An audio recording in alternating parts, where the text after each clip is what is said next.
The Honda Accord is in its 11th generation, and there was a time when the Accord, like its rivals, the Toyota Camry and Skoda Superb, were the perfect family cars. But all of that has changed, or has it?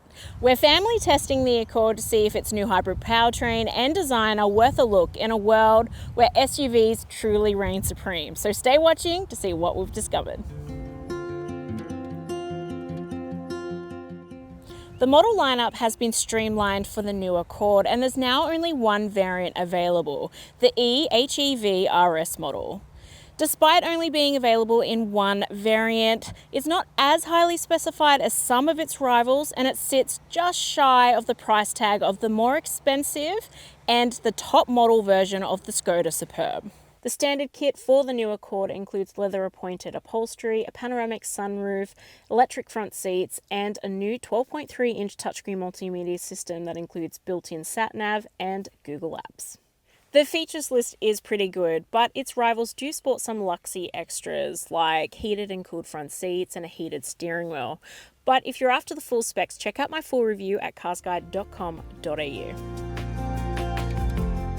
The design for the new Accord has a sexy and powerful silhouette that features a rear spoiler, black accents, and new 18-inch alloy wheels.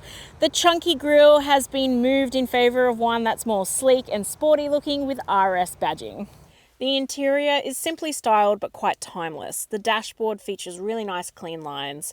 There's a honeycomb style vent that hides all the air vents. It might not land with everyone, but I think it adds a lot of personality to this cabin. The cabin itself just looks quite premium because of the leather upholstery and soft touch points throughout.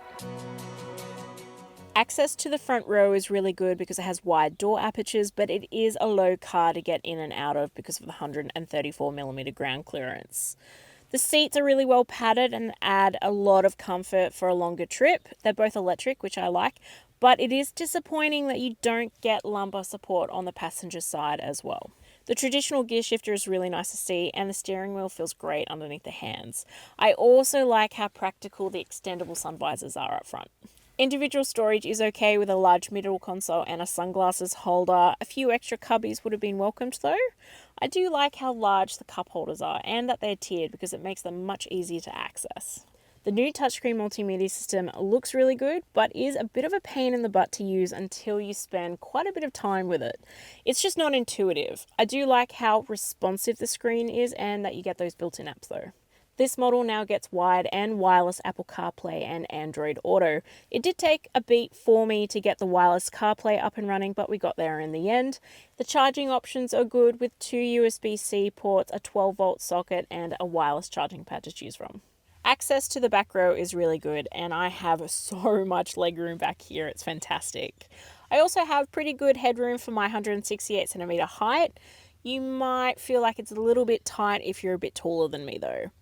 The footwells are quite deep, so you do have to lift your feet out of them when you get in and out, but other than that, pretty good comfort. The comfort of the seats are really good because of how well padded they are. My son also really liked having directional air vents, the 2 USB-C ports, and the retractable sunblinds, which are a personal favourite of his. But he did comment quite loudly that it takes a long time for this area to get cool on a hot summer's day, which is something to note. Storage back here is pretty good with 2 mat pockets, 2 drink bottle holders, and 2 cup holders. The armrest does sit a bit too low for it to be comfortable for me though. Like all sedans, the boot shape's a little bit awkward because of the back wheels, but you get really good capacity in this at 570 litres, which is up there for the class. You can also open up your storage options with the ski-through port, which is good. I also like that you get a powered boot release. It's not too heavy to close either, so you don't need the power tailgate.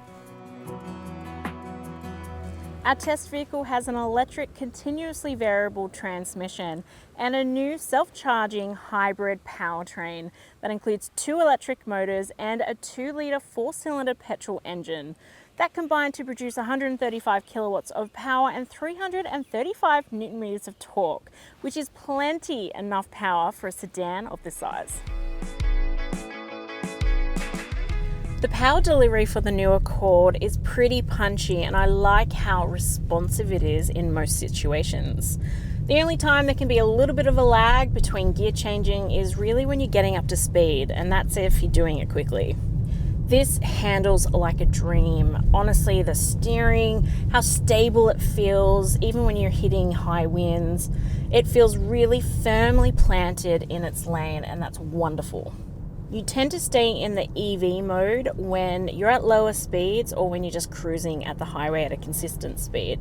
It's only when you have to put your foot down a bit that engine noise tends to creep in. But otherwise, the cabin is delightfully quiet, almost like you're driving an EV most of the time, which means that it's quite refined in here. I was quite surprised, but this might be one of the easiest sedans I've ever had to park because the 360-degree view camera system is so good, and you also get front and rear parking sensors in it. The new hybrid powertrain means that you get lower outputs, and the official combined fuel cycle figure is just 4.3 litres per 100 kilometres. My real-world usage has popped out at 5.1 litres. I've done some urban, but mostly open road driving this week, and that's typically where hybrids are at their least efficient, so that's an excellent result. Based on the official combined fuel cycle and the 48-litre fuel tank, you should see a theoretical driving range of up to 1,116 kilometres, which is near its nearest rival, the Toyota Camry, and downright respectable for a family car. Honestly, such a good driving range. The new Honda Accord hasn't been tested with the ANCAP yet, so it is unrated, but does feature 8 airbags, including a knee airbag for the front passenger, but you miss out on a front center airbag in this model. I like how impressively long the safety features are and that none of them are intrusive for daily driving. But if you're after the full specs, check out my full review at carsguide.com.au. Honda offers the Accord with a 5-year unlimited kilometre warranty and an 8-year warranty on its battery, which are normal terms for the class. You can get 5 years cap price servicing with this model, and services average just $199 per service, which is excellent for the class. Servicing intervals are okay at every 12 months or 10,000 kilometres, whichever occurs first. The new Honda Accord proves that sedans can still haul the family around in relative style and comfort. This drives beautifully, and I like most of what the new Accord offers, but I was expecting a few little extra features for the price tag, and that's why you get the score that's on the screen now. If you're after more details, check out the full review at carsguide.com.au, and I'll see you next week.